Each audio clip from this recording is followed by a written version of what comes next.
Assalamualaikum warahmatullahi wabarakatuh. Alhamdulillah rabbil alamin. Hamdan yuwafi ni'amahu yukafi'u mazidah. Asyhadu an la ilaha illallah. Asyhadu anna Muhammadan abduhu wa rasuluh. Allahumma salli ala sayyidina Muhammad sayyidil awwalin wal akhirin wa ala alihi wa ashabihi wa baitihi wa zurriyyatihi ajma'in wa ba'd. اللهم فقهنا في الدين وعلمنا التأويل وافتح لنا ربنا كما فتحت لعبادك الصالحين واخرجنا من ظلمات الوهم والجهل والمعرفة والعلم آمين رب العالمين. Baik Bapak Saudara, ikhwan akhwat fillah, kita masih di bab Riyadatul Nafs, riyadah latihan nafs diri, melatih jiwa. Namun kita sampai di fasal yang ketiga, alamatu maradil qalb, tanda-tanda indikasi kolbu itu berpenyakit, lalu cara kembali kepada normal, kepada sehat, lalu jalan pintas supaya dia sehat. Maka di sini nanti ada satu bab, satu fasal kecil mengenai perlukah bermursyid. Jika di sekolah ada guru, di kampus ada dosen, di MUI ada mufti, dalam ilmu akidah ada imam mutakallim, ahli kalam, muwahhid, ahli tauhid. Maka dalam bab ilmu rohani ada yang disebut murabbi, mursyid. Tergantung tugasnya apa. Tarbiyah mendidik rohani, maka disebut murabbi. Maka istilah murabbi pada dasarnya istilah ahli kolbu, bukan istilah pergerakan kampus. Namun kenapa kemudian menjadi populer di kampus? Karena pergerakan kampus itu diwarnai oleh gerakan Ikhwanul Muslimin yang tadinya berasal dari tarekat Khasafiyah, yang mursyidnya adalah Syekh Hasan Al-Banna. Ya, Khasafiyah itu furu' dari Syadziliyah, cabang Syadziliyah. Jadi tarekat itu ketika sampai di Syekh Fulan, lalu dia buat semacam sistem yang kemudian sesuai dengan zamannya, maka dia disebut mujaddid, pembaharu di jalur itu. Disebutlah Syadziliyah Khasafiyah. Dari mana tahu itu? Dari kitabnya Syekh Hasan Al-Banna sendiri, ya. Ad-Da'i, ya. Ad-Da'wah wa Da'iyah kalau nggak salah kitabnya, ya. Sudah ada PDF-nya itu. Ada wiki ikhwan, kita bisa download PDF-nya. Kalau di Indonesia kita sebut kiai, ya. Dulu, kalau sekarang kiai sembarangan aja, ya. Orang pakai serban aja panggil kiai sekarang. Dulu kalau dia keturunan Rasulullah dipanggil Habib. Kalau di kampung saya Sumatera Barat dipanggil Abuya atau Buya. Namun di sana Buya dibagi dua. Ada Buya ahli kolbu disebut mursyid atau syekh. Jadi di sana di kampung saya yang digelari syekh itu cuma yang dapat ijazah tarekat. Sampai ke Aceh, sampai ke Riau, sampai ke Sumatera Utara, Jambi, Palembang yang dapat gelar syekh itu cuma yang dapat ijazah kemursidan dalam tarekat tertentu. Jadi kalau di sini kita baru kenal aja panggil syekh gitu ya. Emang di Arab begitu. Ya. Guru kita muhaddis Syekh Muhammad Badi Said Al-Laham manggil kami syekh, ya Syekh Razi.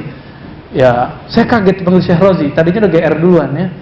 Padahal di Damaskus biasa aja orang manggil. Itu syekh kita berasal dari sana, ya.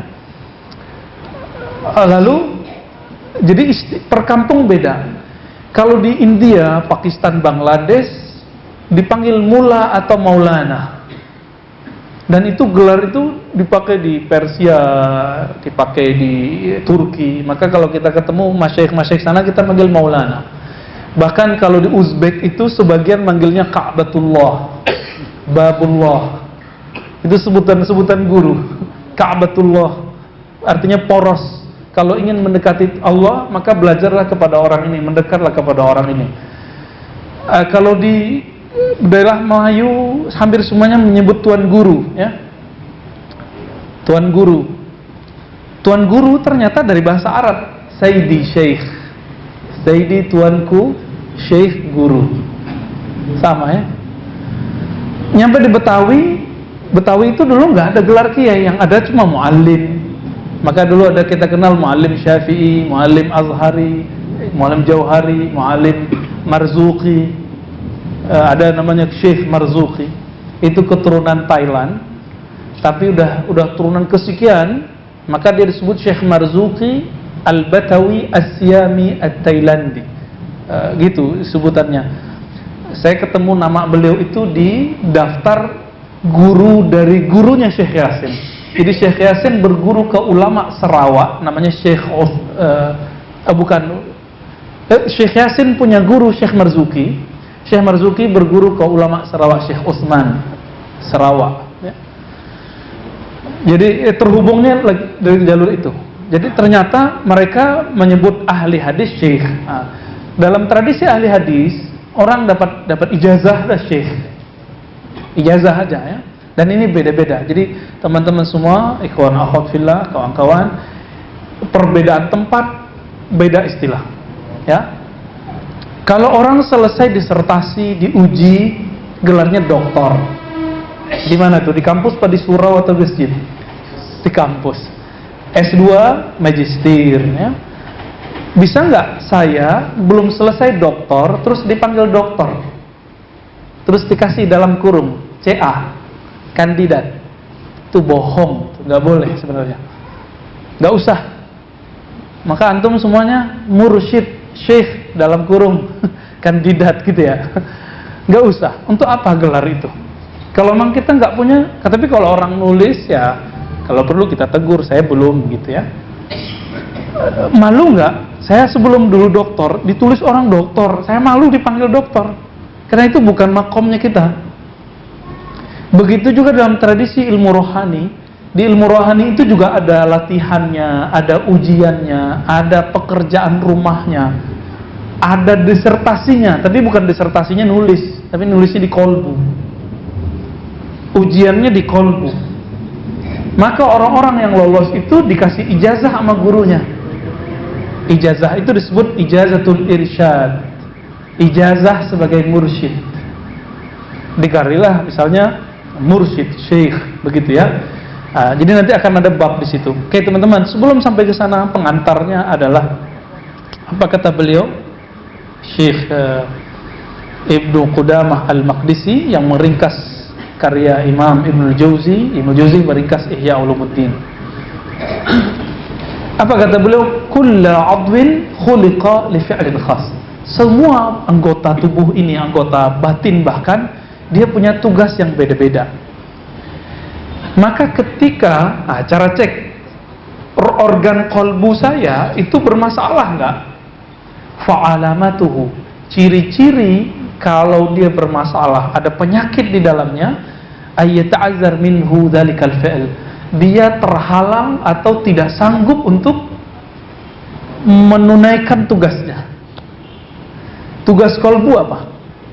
Mengingat Allah. Kenapa ketika sholat kita susah khusyuk? Berarti ada yang tidak beres di kolbunya. Seperti antum itu ketika kerja nggak bisa fokus, nggak bisa ngetik, ada masalah di badannya.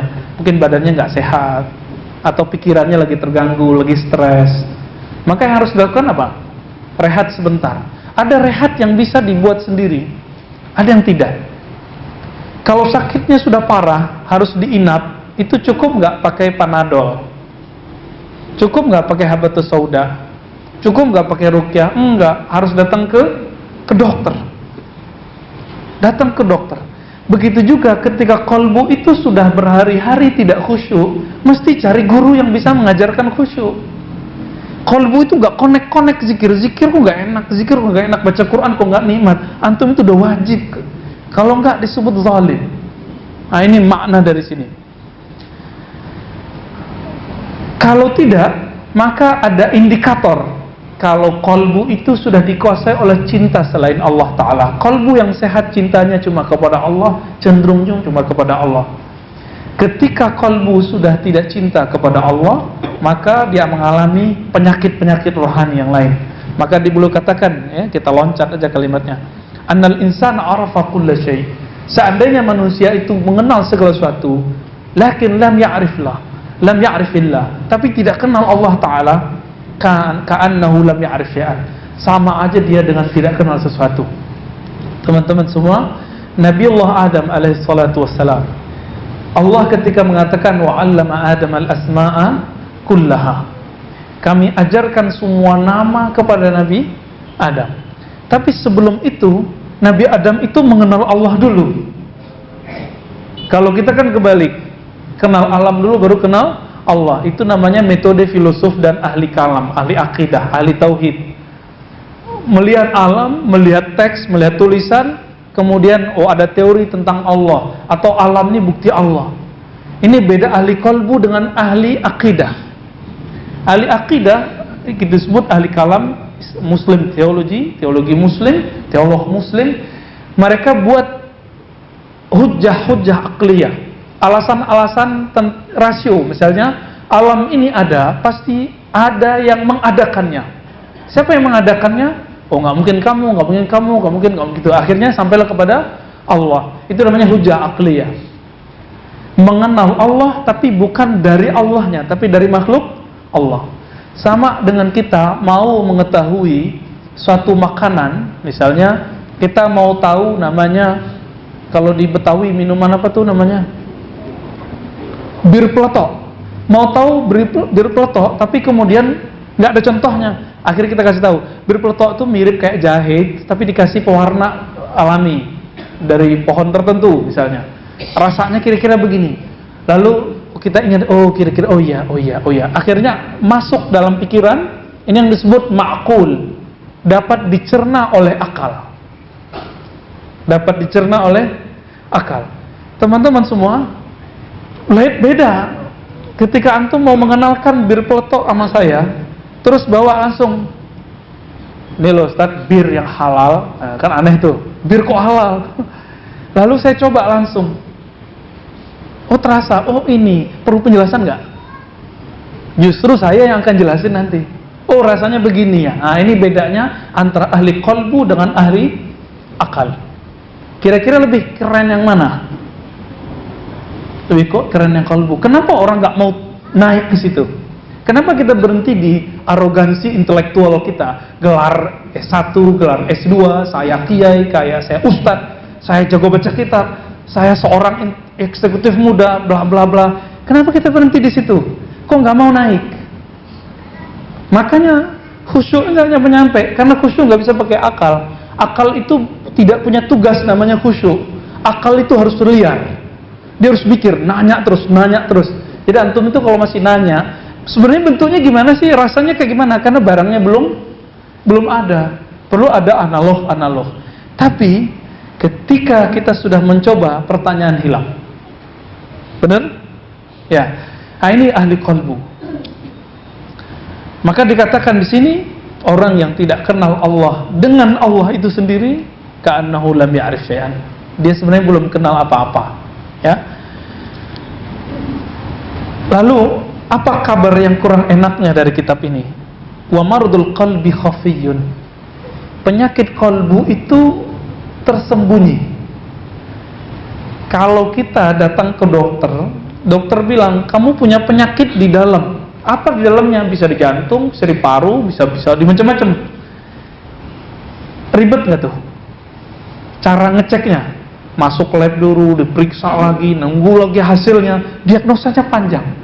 Teman-teman semua, begitu juga orang yang punya penyakit kalbu.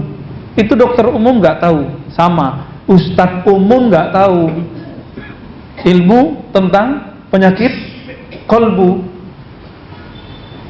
Terus siapa yang tahu? Yang tahu yang ahli kalbu. Emang bisa. Kalbu itu bukan gaib. Kalbu itu sama kita ada.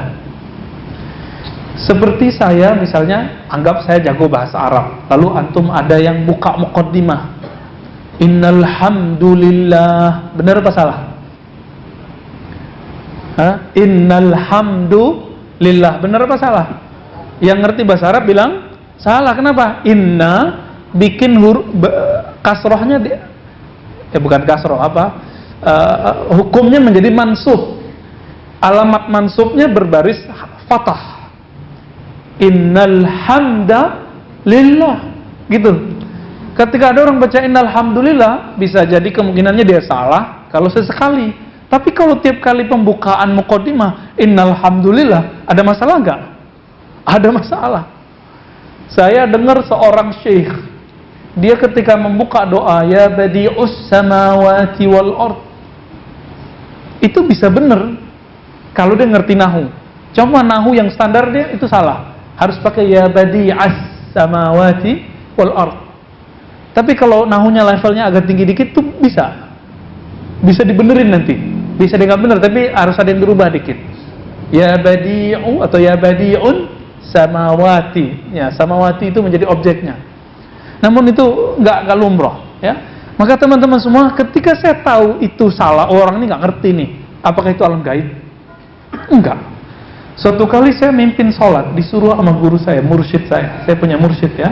Jangan dikira saya nggak punya mursyid. Mursyid saya bukan buku. Buku itu cuma dalil. Yang nunjukin cara make buku itu namanya mursyid, syekh. Quran itu dalil. Cara yang ngajarin baca Quran disebut guru ngaji. Apa? Guru ngaji itu guru membaca. Kalau untuk membaca yang zahir mesti ada yang gurunya. Masa untuk membaca yang batin gak ada gurunya? Oh, nggak usah pakai mursyid. Ini zaman kita bisa akses pakai digital. Ya suka-suka kamu lah, ya. Tapi logikanya sudah nggak jalan. Kenapa? Untuk membaca yang zahir mesti ada guru. Masa untuk membaca yang batin nggak ada guru? Berarti nggak ghair ma'qul, ya. Dia nggak rasional. Saya mimpin sholat. Waktu itu sedang seneng-senengnya irama Syekh Al-Ghamidi. Tahu Syekh Al-Ghamidi, ya? Enak nggak suaranya? Oh, enak sekali. Ya, beda-beda tipis lah sama suara imam kita tadi, ya. Suara imam kita kan juga enak. Mana imam kita? Wah, alhamdulillah. Ketika saya asik dengan suara, asik, lalu ada terbersit sebentar, set. Apa yang terbersit? Suara gue bagus juga nih, gitu.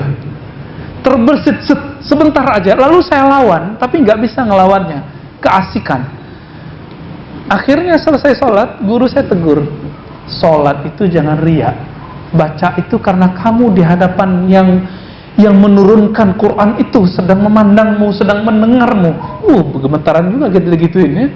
Hilang tuh, ya. Semenjak saat itu kalau mimpin sholat nggak ada lagi perasaan-perasaan mau didengar orang, mau dibilang bacaannya kayak Syekh Soleh, Syekh Al-Ghamidi, kayak sudis, udah hilang. Cukup ditampar dengan kata-kata sekali, maka ghadabu syekh, ketika guru mursyid itu marahnya itu berkah.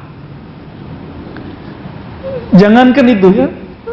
Allah yarham Syekhuna Ali Mustafa Yaqub, ahli hadis Indonesia. Saya dulu disuruh nulis makalah pendek berbahasa Arab itu first time, ya, awal pertama kali saya menulis dalam bahasa Arab. Tahun berapa saya lupa, ya. Tulis karena muhadarahnya dalam bahasa Arab. Terus saya tulis, tapi kalau nulis waw dalam bahasa Arab tuh waw harus digabung sama kalimat setelahnya. Dipepet, spasinya nggak ada. Karena kita baru ngerti malam itu juga, saya nggak pakai attitude itu, ya.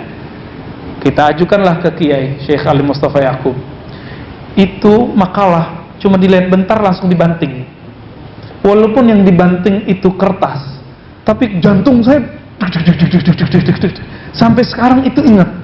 Maka sampai sekarang alhamdulillah kalau nulis berbahasa Arab lancar. Kenapa? Jadi ketika guru itu marah, dia bentak kita, dia pukul meja, itu yang terpukul adalah rohani kita bangkit. Maka teman-teman semua ingat, ini perkataan ahli hadis yang dipakai oleh semua ahli mazhab, ahli aqidah dan ahli zikir, ahli tarekat. Apa kata ulama masyaikhul sunnah, masyaikhul hadis? Isbir ala jafa'is syekh.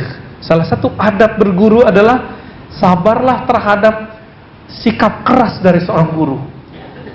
Kadang guru kita keras, jangan langsung mencela-mencela. Wah, ini guru kita emosional, berarti bukan mursyidku, pergi. Nanti ketemu guru lagi, pergi, begitu, ya. Imam Junaid nguji muridnya tahu nggak dengan cara apa? Dengan cara menanyakan hal-hal yang nggak pantas. Imam Junaid. Dulu salah satu yang nggak pantas bagi seorang syekh adalah menanyakan sarungnya di mana. Aina izari? Di mana sarungku? Nanya gitu doang nggak pantas, karena masih zaman salaf, itu zaman sensitif. Udah nggak pantas, sama kayak nanyakan di mana celana dalamku, gitu sama. Ya, sekarang begitu modelnya. Pantas nggak nanya ke orang begitu? Oh, punya kita kok nanya ke orang. Langsung pada bubar. Muridnya ada sekitar 40 bubar semua. Maka beliau tahu, oh ini bukan, dia itu simpatisan, bukan muridku. Jadi murid itu terbagi dua. Nah, kalau mau cari guru, kita pandang dulu diri kita. Murid terbagi dua. Ada murid yang shadiq, murid yang jujur, yang serius, yang sungguh-sungguh, disebut murid yang shadiq. Yang murid ini dia mewarisi sifat Abu Bakar As-Siddiq dan Khuzaimah ibn Thabit, sahabat Rasulullah. Nabi belum ngomong aja langsung percaya, apalagi kalau Nabi ngomong. Nah, ini dua sahabat ini punya karakter, namanya karakter siddiqiyah, membenarkan gurunya. Beda dengan fanatisme. Dia menghormati gurunya dengan hormat yang sangat luar biasa. Ternyata saya sudah setelah selesai sekolah ini, kan nggak ada lagi kan, setelah S3 nggak ada lagi. Sekolah resmi udah selesai, Pak. Setelah kita ingat-ingat, kapan saya kalau belajar itu paling gampang ngafal tanpa perlu menghafal? Ketika saya cinta sama gurunya dan sangat hormat kepada beliau. Maka saya nggak perlu menghafal, cukup ingat dia sebentar, semuanya langsung ingat. Salah satunya Allah yarham Syekhuna Ali Mustafa Yaqub, guru saya ahli hadis yang mengajarkan kutubus sittah, Sahih Bukhari, Muslim, Abu Daud, Tirmizi sampai akhir. Itu kalau ingat beliau aja seneng gitu, udah ingat apa yang diajarinnya, nggak perlu ngafal. Itu ajib kalau kita sudah cinta. Kenapa selama ini anak-anak kita susah menghafal? Karena dia mikirin gimana sih cara ngafal. Dia belum cinta sama gurunya, maka belum cinta sama pelajarannya. Nah, itu terjadi waktu saya belajar bahasa Arab, ya. Oke. Teman-teman semua, ada murid yang kedua, murid kadzib. Ya, viewer, liker itu ya. Itu gampang sekali berubah menjadi hater. Orang-orang yang simpati itu gampang berubah menjadi benci. Inilah bahayanya, teman-teman semua, ikhwan akhwat fillah. Ternyata kita ini terjebak kepada tasyayyu itu tidak hanya di akidah, tapi juga dalam berguru. Tasyayyu artinya meniru gaya orang Syiah. Apa itu? Dalam Syiah ada namanya ismatus syuyukh, ismatul a'immah, bukan syuyukh. Kemaksuman imam. Imam itu gak berdosa. Dalam pikiran kita, oh kalau ustadz gak mungkin dosa, kalau ustadz gak mungkin salah. Itu dalam pikiran kita. Sekali dia salah, kita gak percaya lagi sama dia. Ya, salah seorang mendebat saya masalah, saya kok gak ngeritik Habib Rizik. Kok saya gak ngeritik? Walaupun manhaj dakwah saya mungkin beda atau ada samanya dengan beliau. Apa jawaban saya? Kenapa Anda tidak kritik? Bla bla bla ya. Habib itu bukan jaminan orang terpelihara dari dosa. Kalaupun ia benar dia pernah salah, emang dia akan salah terus? Apakah hilang kehabibannya? Enggak. Siapa tahu tobatnya sampai sekarang melebihi antum semua. Dia baru istighfar dan nangis, siapa tahu, kita kan nggak ngerti. Ya. Jadi ketika ada orang figur-figur yang kemudian terlibat dalam suatu kesalahan dosa, jangan kemudian membuat kita mengatakan, itu bohong, munafik. Belum tentu. Siapa tahu dia dengan dosa sedikit itu langsung kemudian sadar dan bisa nangis sampai matinya. Masih ingat cerita yang saya sampaikan mengenai kisah Imam Sarri Saqati. Imam Sarri Saqati guru Imam Junaid, lupa ya. Beliau itu istighfar bukan dari dosa fisik lagi. Istighfarnya dari dosa apa? Dosa qalbu. Qalbu yang bagaimana? Dulu dia punya toko, semua toko di pasar tradisional terbakar kecuali toko dia.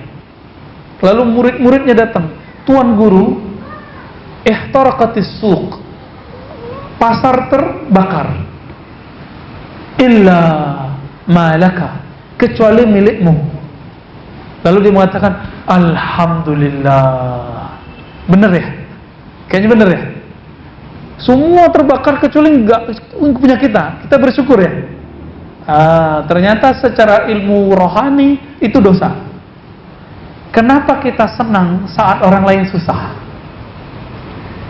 Oleh karena itu Imam Sarri Saqati level istighfarnya udah beda sama kita. Kita istighfarnya emang dari dosa. Kalau beliau istighfarnya dari hal yang nggak pantas, pantaskah saya bersyukur saat orang bersedih? Nggak pantas. Itu istighfar mereka. Antum gimana? Orang merasa tersinggung sama kita aja kita istighfar, itu yang pas. Walaupun kemudian orang mungkin nggak tersinggung sama kita, tapi kita merasa jangan-jangan dia tersinggung nih, gitu. Ada perasaan kehalusan qalbu di situ. Maka teman-teman semua, karena dia khafi sangat halus, yang mengetahuinya adalah orang yang latihan zikir khafi. Yang mengerti bagaimana rumitnya urusan qalbu hanyalah orang-orang yang melatih qalbu. Sebagaimana yang mengerti ilmu grammar, bahasa Arab, nahwu sharaf adalah orang yang berlatih ilmu nahwu sharaf, ya. Saya walaupun jago bahasa Arab kata orang, saya nggak imam dalam nahwu sharaf. Masih ada yang di atas kita jauh, ya, levelnya jauh di atas kita. Tapi minimal untuk syarat membaca dan syarat untuk mengeluarkan fatwa, walaupun saya belum berfatwa, itu kita sudah pakai, udah punya gitu. Tapi kalau akan menjadi seperti imam ahli bahasa yang bernama Imam Sibawayh, kita nggak nyampe. Ya. Coba, semua lafaz di Quran itu bisa dijelaskan gramatikalnya. Saya alhamdulillah bisa, insya Allah. Tapi tidak sedalam orang-orang yang kemudian sudah sekian tahun ngaji kitab tertentu. Alfiyah, kita kan ngaji alfiyahnya sekali dua kali doang. Mereka ada yang sudah hafal bolak-balik. Itu akan beda. Maka yang ahli nahwu sharaf adalah orang yang lama pakai itu. Begitu juga teman-teman semua, orang yang ahli qalbu adalah orang yang berlatih qalbu setiap saat. Latih qalbu, latih qalbunya. Dan kerja qalbu apa? Ala bidzikrillah tatmainnul qulub. Kerja qalbu hanya zikrullah. Kerja qalbu cuma zikrullah, ya. Kalau qalbunya zikir, maka akalnya akan terang. Maka saya menemukan cara cepat untuk orang cerdas. Itu adalah qalbunya beresin, nanti hafalannya kuat. Qalbunya beresin, nanti kecerdasannya naik. Semenjak saya belajar zikir qalbu, selalu juara Pak waktu sekolah. Belajar zikir qalbu umur 12 tahun, tapi habis itu kemudian ikut aliran macam-macam, ya, kiri kanan. Namun zikirnya mau nggak mau kepake gitu. Ketika baca subhanallah, maksurat pagi sore, itu zikirnya kepake. Walaupun saya mulai membid'ahkannya misalnya, tapi otomatis rasanya muncul. Apa akibatnya? Efeknya? Belajar teks itu gampang, ngafal itu nggak susah. Kayaknya dunia itu lapang, itu nggak ada kepanikan, ya. Baik. Pernah ngelihat hasil medical check up itu, ya, MCU ya namanya. Kalau antum yang lihat ngerti nggak? Nggak. Ada di situ gelombang otak, gelombang jantung gitu ya. Ngerti nggak tuh? Saya nggak ngerti. Padahal saya dokter. Tapi kan saya bukan dokter. Ya kan? Yang ngerti siapa? Dokter. Dokter apa? Dokter jantung atau dokter bedah atau sejenisnya yang mengerti ilmu itu. Kenapa saya nggak ngerti? Karena emang bukan kerjaan saya, bukan ilmu saya itu. Apakah semua ustadz mengerti hadis ini sahih tidak sahih? Enggak. Siapa yang ngerti hadis ini sahih tidak sahih? Ahli ustadz yang ahli hadis. Kalau ustadz ahli hadis enggak. Ya. Terus apakah semua orang kemudian mengerti masalah qalbu? Enggak juga. Maka silakan dicari guru yang ahli qalbu. Nanti dia akan menunjuki cara ngobatin qalbunya. Ada caranya, ya. Sama mereka gampang. Kita pikirin sendiri kan susah. Coba belajar bahasa Arab sendiri, setahun 2 tahun juga nggak sukses. Tapi sama ustadz, sama guru, sama syekh 3 bulan sukses. Ahli qalbu bisa lebih cepat. Karena qalbu itu sekali dia steril, lalu dimasukkan zikrullah, nggak nyampe 10 hari dia udah bercahaya. Ya. Kalau udah lewat 40 hari jadi waliullah sudah. Kok bisa? Hadisnya jelas. Hadis Imam Tirmizi mengatakan orang-orang yang sholat subuhnya berjamaah dapat takbiratul ihram, ya, maka Allah bebaskan dia dari kemunafikan. Kan ada. Kalau nggak munafik berarti apa? Mukmin. Kullu mukmin waliyullah. Semua mukmin itu wali Allah. Gampang kok jadi wali Allah. Buang sifat munafik gitu aja ya. Saya belum jadi wali Allah. Saya masih banyak kemunafikannya. Allahumma ighfir lana wastur auratina wa ajirna minan nar wa akhlis qulubana minan nifaq, amin ya rabbal alamin. Orang yang sudah praktek 40 tahun dengan yang baru praktek 5 tahun beda nggak? Sama. Ahli kolbu yang sudah lama praktek kolbu, ngobatin kolbu, dengan orang yang baru dapat izin, beda. Akan beda ketajamannya, ya, beda semua. Nah, mereka tuh yang bisa ngerasakan denyut jantung kolbu kita. Wah, ini nggak beres di sini nih, ya, ini sifatnya yang harus sebagai ini. Oke. Oleh karena itu, Imam Ghazali mengatakan, untuk mendiagnosa kolbu itu hanya ada 2 jalan. Pertama, ayajlis baina yaday syaikhin basirin bi'uyubin nafs. Nah, ini kemudian kesimpulan dari Imam Ibnu Qudamah, ya. Berguru kepada orang yang mengerti aib-aib kolbu, yang kita sebut dengan syekhun mursyid. Dia sebut syekh. Kitab ini menunjukkan bahwa berguru itu sesuatu yang wajib. Wajib berguru untuk ilmu kolbu itu wajib. Jadi bagi saya nggak sunat lagi berguru ilmu kolbu. Kalau kita sakit berobat wajib nggak? Kalau kolbu sakit masa berobat kolbu nggak wajib? Kan nggak adil. Oke, jadi cari guru kolbu, nanti dia akan obati kolbu kita. Kalau masalahnya kita nggak ngerti ini sunnah bid'ah, belajar ke ahli fikih, ya. Nah, ini kita ulang-ulang terus sehingga ini masuk ke alam bawah sadar kita. Ini untuk mengingatkan orang-orang yang mengatakan tidak usah berguru, langsung aja ke kitab dan sunnah. Itu kalimat yang tidak benar. Karena yang mengerti kitab sunnah itu guru bukan? Guru. Langsung aja ke buku hadis sahih mengenai zikir pagi, sore, dan petang. Ya nggak bisa. Emang Nabi zikirnya begitu? Belum tentu kan? Susunannya seperti itu dari Nabi. Itu kan susunan dia aja, orang-orang yang nulis buku itu. Oke. Kalau nggak ketemu gimana? Misalnya kita nggak ketemu nih guru, belum dapat atau belum serok nih lagi nyari guru. Maka carilah teman yang bisa menegur sifat buruk kita. Jadi ternyata teman-teman semua, yang disebut sahib, orang yang berhak dijadikan sahabat, itu bukan yang muji-muji kita. Tapi sahabat terbaik itu orang yang berani negur dan nasihatin, walaupun pahit. Selama ini yang menurut kita teman siapa? Orang yang muji, giliran senang dia datang. Cek nanti ya.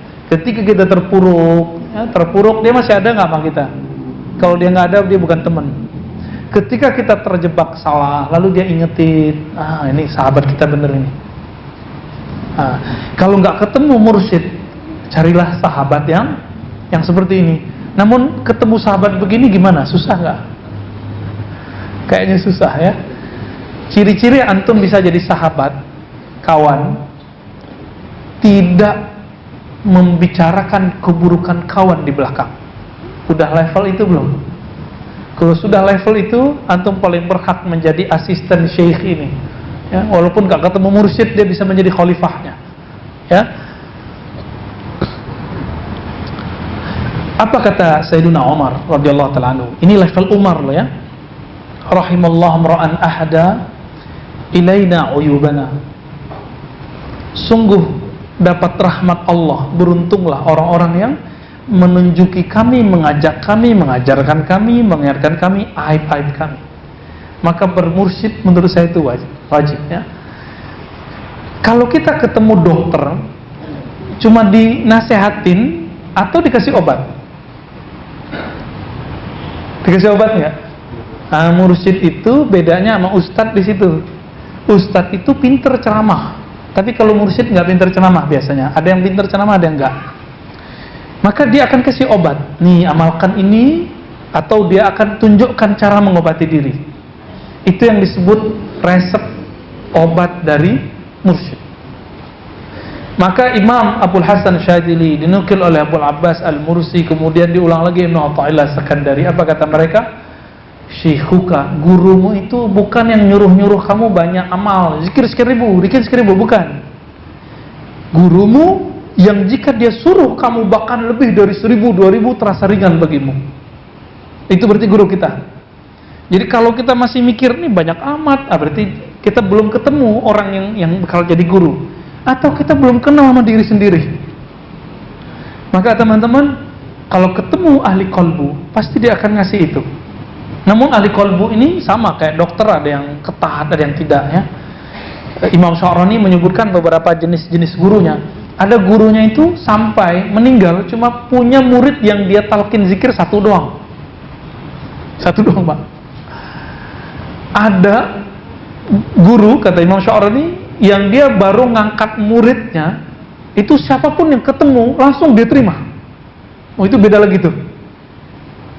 Ada guru yang pertengahan ini, kalau mau berguru sama dia dibuat semacam dua model. Ada simpatisan tadi, ada yang empati. Ada yang cuma ya datang ngambil berkah, ada yang betul-betul ingin mengambil ilmunya. Maka orang-orang yang mau level 2 ini biasanya dikasih zikir-zikir latihan ujian. Kalau dia lolos baru dia diangkat jadi murid. Nah, ini yang level 2 nih. Ini yang bagus, yang level 2 yang bagus. Tapi yang level pertama itu lebih keren. Dia cuma ngangkat satu murid, yang diangkat pasti langsung jadi waliullah. Ya, karena dia ngeliat, wah ini nggak bisa nih, ini nggak bisa, ini nggak bisa, ini gitu. Cuma sayangnya syekh-syekh begitu, nanti muridnya nggak banyak dan bisa-bisa ilmunya habis. Contohnya saya waktu ke Padang beberapa bulan lalu, saya minta diantarkan untuk berziarah ke salah satu syekh. Kebetulan keturunannya itu mau nyopirin dan dia seorang dokter. Dokter ternyata keturunan seorang ulama wali Allah, mursyid tarekat Naqsyabandiyah. Tapi bukan yang puasa-puasa duluan itu ya. Itu nggak mu'tabar itu. Tapi ilmunya ada emang, cuma kita susah terima ya. Sampailah saya di sana, lalu kita kemudian pelajari kisahnya. Oh, ternyata beliau itu nggak mau ngangkat murid kecuali muridnya jago baca kitab gundul, Pak. Kalau nggak diangkat jadi pengganti. Sampai meninggal belum nggak ketemu. Ya sudah, meninggal ilmunya dibawa mati langsung. Nah, lain dengan guru dari gurunya saya, namanya Maulana Syekh Ayas Sultani An-Naqsyabandi. Beliau itu ahli baca kitab ini. Udah punya murid banyak, tapi nggak ada yang bisa mewarisi ilmu rohaninya kecuali seorang anak muda namanya Muhammad Nuruddin. Tapi nggak bisa tulis baca, cuma bisa baca Quran. Tapi kolbunya tajam, kolbunya lebih tajam, bahkan lebih tajam dari gurunya. Akhirnya dipanggil, diserahkanlah pimpinan rohani itu kepada beliau. Lalu saya berguru kepada beliau, dan beliau wafat waktu saya masih kecil, masih umur 12 tahun. Kemudian saya berguru ke muridnya, namanya Maulana Kasril. Jadi saya berguru, tapi bukan ke dokter dalam ilmu ini. Saya berguru ke syekh mursyid, doktornya ilmu rohani. Ya, dia nggak punya sertifikat kampus, sertifikatnya dari sana. Itu kita lihat, wow, sanadnya sampai kepada Rasulullah Sallallahu Alaihi Wasallam. Karena sanadnya sampai kepada Rasulullah, silsilahnya itu mirip kayak strom listrik. Ketika ditancapin kontaknya, nyambung, hidup. Sama. Nah, ini ciri-ciri. Mau tahu mursyid yang dapat izin? Mursyid itu dapat ijazah dari gurunya, seperti guru ijazahkan dari gurunya, terus nyambung sampai kepada Rasulullah Sallallahu Alaihi Wasallam. Ini disebut dengan syekhun mursyidun ma'zunun, syekh mursyid yang dapat izin. Apakah Imam Ghazali dapat izin? Dapat. Siapa gurunya? Namanya Abu Ali Al-Farmadi, salah seorang ahli hadis, ahli fikih, dan juga ahli qalbu. Namanya tertulis dalam silsilah Naqsyabandiyah, Abu Ali Al-Farmadi. Silakan buka kitab Al-Maqsad Al-Asma. Di bagian belakang beliau menyebutkan nama gurunya itu. Syarah Asmaul Husna sudah diterjemah ke bahasa Indonesia. Silakan baca buku itu, nanti antum ketemu. Di sini saya mengkritisi pendapat sebagian dosen saya di UIN yang mengatakan apa dulu? Ghazali itu nggak bermursyid, itu bohong ya. Kamu tidak tahu, jangan buat klaim. Kadang-kadang begitu. Jadi level ilmiah kampus pun dia nggak tahu, dianggap sebuah teori. Apalagi yang nggak ilmiah, korban hoax ya. Aduh, udah kacau udah ya. Suka nyebar kepalsuan. Baik, jadi teman-teman semua, apakah perlu bermursyid? Perlu, bahkan wajib. Apa ciri-cirinya?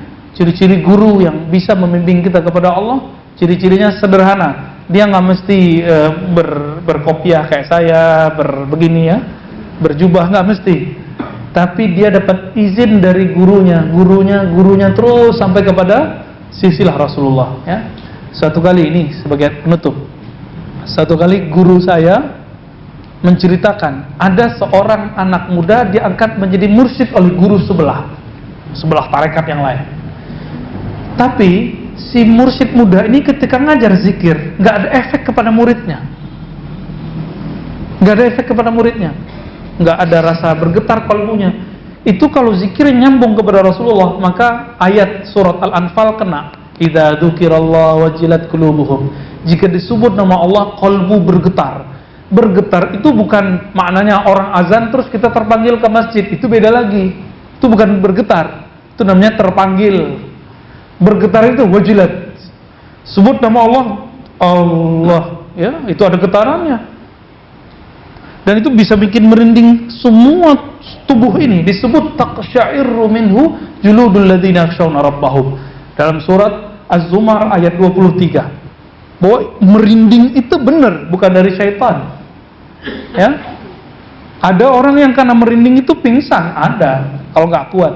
Imam Hasan Al-Basri dibacakan surat Al-Hadid ayat 16, pingsan, merinding dia karena dibacakan ayat ingat Allah, pingsan. Bisa begitu? Iya. Itu disebut dalam bahasa ilmu qalbu fana. Ya. Dia disebut apa? Fana. Fana itu ketika sifat kemanusiaannya tenggelam, habis. Pada Nabi Musa itu terjadi ketika Nabi Musa minta bertemu Allah, diperlihatkan Allah, pingsan nggak Nabi Musa? Kalau bahasa kita pingsan, tapi dalam bahasa qalbu enggak. Disebut dengan fana, ekstase. Dia mengalami suatu kondisi yang sangat nikmat sekali. Jadi kalau mau cari guru, kita tutup dengan sebuah hadis ya. Suatu kali Nabi SAW ditanya, Man awliyaullah. Hadis Imam Abu Nu'aim, hadisnya Hasan. Siapakah yang disebut wali Allah wahai Rasulullah?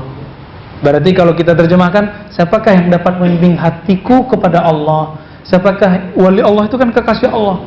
Siapakah yang bisa membimbing kalbuku untuk mencintai Allah? Apa jawaban Nabi? Jawabannya sederhana. Man idza ru'u dzukirullah. Guru, mursyid, wali Allah itu bukan yang bersertifikat doang, bukan yang bergelar, bukan yang berjenggot, yang berserban, bukan. Siapa mereka? Mereka adalah orang yang jika kita pandang dia, kita ingat dia, kita kenang dia, memandang, melihat dan mengenangnya membuat kita zukirallah, membuat kita ingat kepada Tuhannya, yaitu Allah Ta'ala. Kalau antum sudah punya guru begitu, jangan lepaskan dia. Ngaji terus kepadanya, ambil zikir kepadanya, latih kalbu. Itu mursyidnya. Sudah ketemu belum? Kalau udah, jangan dilepas. Minta talqin zikir kepadanya ya, biar nyambung kepada Rasulullah SAW. Karena yang dapat syafaat nanti cuma orang yang nyambung zikirnya kepada Rasulullah. Kita sebut ijazah talqin, sanad zikir. Jadi talqin itu bukan untuk orang sakaratul maut doang. Laqinu mautakum la ilaha illallah. Talqinkan mauta. Apa arti mauta? Kata Ibnu Rif'ah, orang yang bakal mati, orang yang sedang sakaratul maut, orang yang telah mati. Kita udah sakarat belum? Berarti kita yang mana? Yang bakal mati. Maka antum wajib belajar la ilaha illallah. Kalau belum belajar la ilaha illallah, nanti susah pada sakaratul mautnya.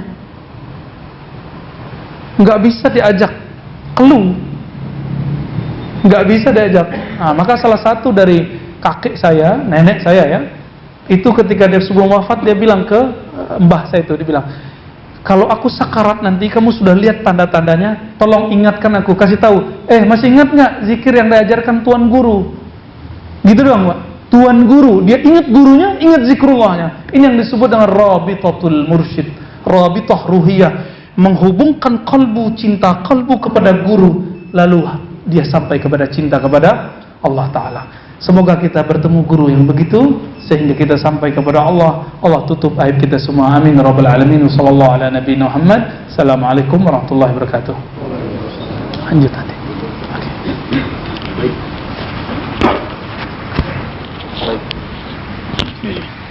Baik. Baik, kurang baik. Baik, pada para jamaah, insyaallah nanti setelah pada isya kita lanjut untuk tanya jawab. Jadi kami himbau kepada para